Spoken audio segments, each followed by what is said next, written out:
কেন্দ্রীয় কর্মসূচির অংশ হিসাবে দেশব্যাপী বাংলাদেশ জামায়াতে ইসলামী মনোনীত সংসদ সদস্য প্রার্থীদের প্রচার প্রচারণা ও জনসংযোগ অব্যাহত রয়েছে।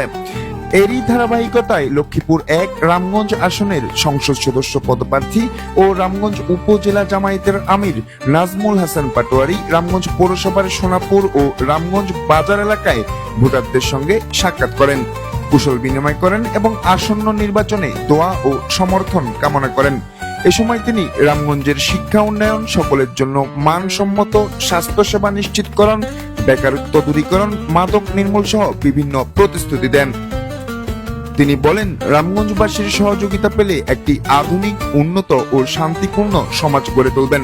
এ সময় তার সাথে ছিলেন রামগঞ্জ পৌর মেয়র প্রার্থী মাস্টার আবুল হোসেন, রামগঞ্জ উপজেলা চেয়ারম্যান প্রার্থী দেওয়ান মোহাম্মদ ইউসুফ, উপজেলা ভাইস চেয়ারম্যান প্রার্থী অ্যাডভোকেট হাসানুল বান্না সহ প্রমুখ। কনক মজুমদার, রামগঞ্জ সমাচার। রামগঞ্জ সমাচার, আপনার এলাকার আপনার সংবাদ।